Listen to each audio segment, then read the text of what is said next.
Okay, this is a little bit difficult to see, but if you look close, you see a small web, and that's a web made by spider mites. Now, this one was treated, but obviously the spider mites were stronger.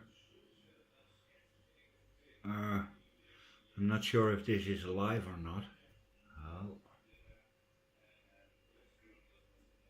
they don't seem to move.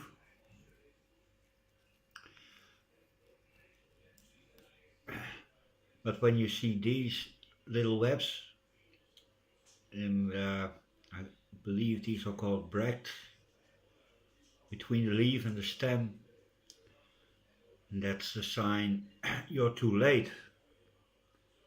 And spider mites have established themselves, and yeah, I'm gonna pull out the big guns for this one. So hold on. Now this one was in need of a repot, and I'm going to cut some canes. But for the spider mite, I have this. Oh, let me get a teaspoon. Teaspoon.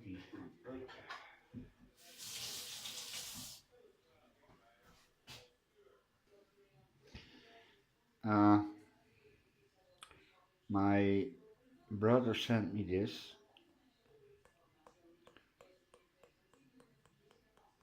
and it looks like a controlled substance, aka drugs, but this powder is imidacloprid, and it is an insecticide made by our good friends from Bayer, and this overstimulates the nervous system with the end result death. And this is used in garden insecticides and even for flea control on cats and dogs. Now I needed to dissolve this in about half a teaspoon in a half a liter of water, and it is systemic, so it gets into the plant and it leaves it via the natural way, which means the leaves. So big guns.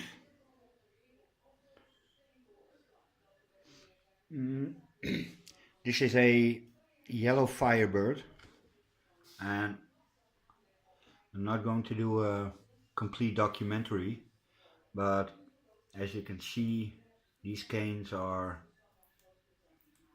basically gone. They're absolutely desiccated, soft and floppy. So I'm gonna take those off and put a little stress on this growing tip, like so, attach it so it grows upright, and I think I'm going to remove both these keikis, because this one is growing from a lead where a flower was, and it's not producing any roots. I'm not sure what to do with it. And this one has roots, but none to speak of. And I'm not that good with keikis, at least these keikis, and maybe that's the reason I should do it. So yeah, I'm gonna cut everything away. This it has no functions to speak of. I'm gonna trim the roots and I'm gonna pause you for now and get back when everything is cleaned and pruned. Okay, I trimmed off everything that was dry and dead, and now I sprayed it with some peroxide, and here you can see that everything is starting to green up. So those roots are viable. I think I can take away this piece a little bit more.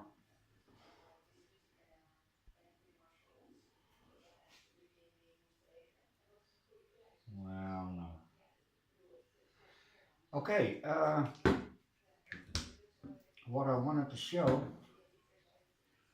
is it's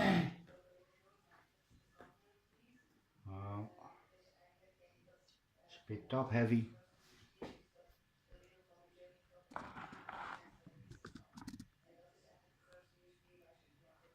I'm going to take off everything that's of no use. So this one here, nice at the base. There is no purple ring.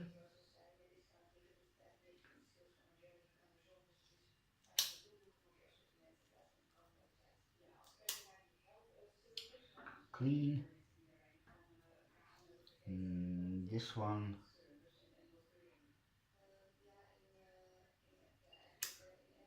No.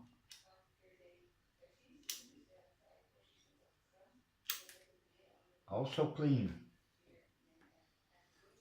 And this one can go.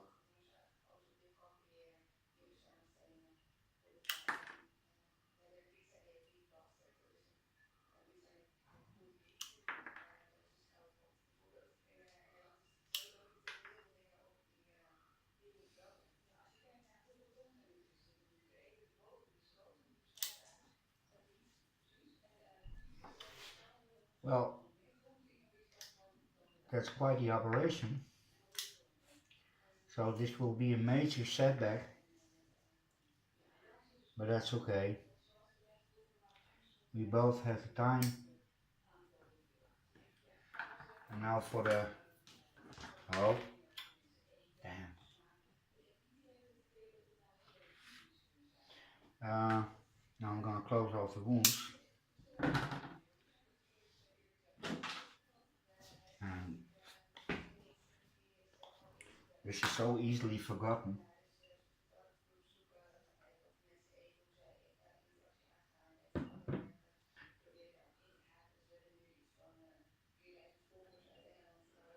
And it doesn't have to be much.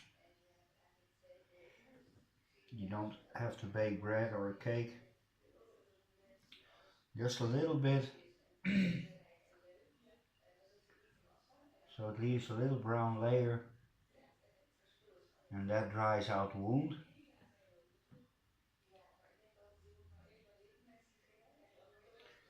So basically the plant closes itself off. But the cinnamon is just for a quick dry. Well, this looks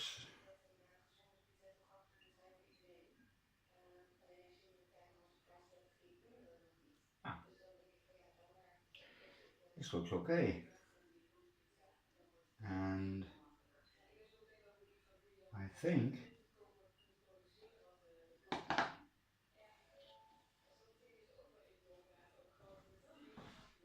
that this doesn't look too bad.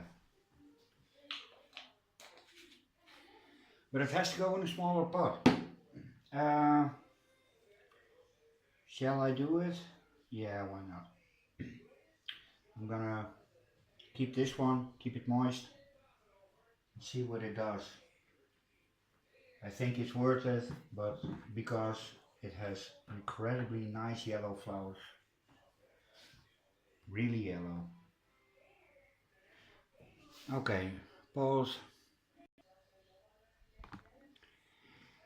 Well, I couldn't find a smaller pot, so it has to go back in its old one.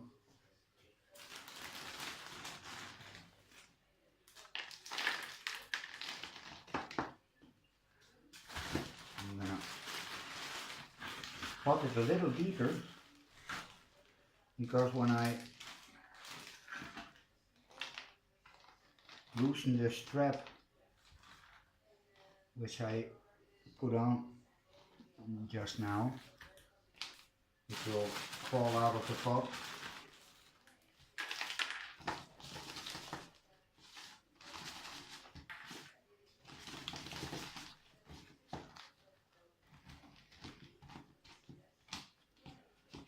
Apply a little pressure.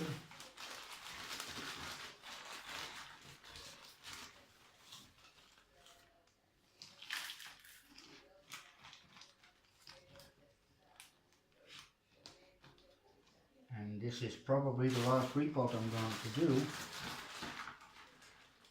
because I'm out of bark.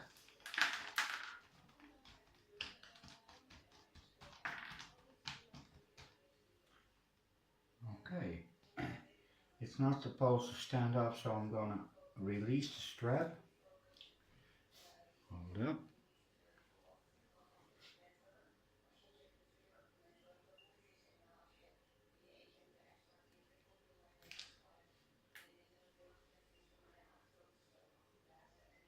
Ta-da! Oh, like this.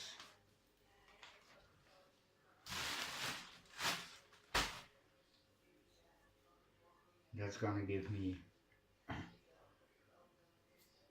as I said before, a veil of flowers. Okay, happy. Looks good. Now I'm gonna give it a good soak, because when I repotted my oncidium, I forgot to give it a good soak, and this is the result. It's plumping up a bit, but I forgot to water it. So yeah, this can happen really fast. A bit too fast.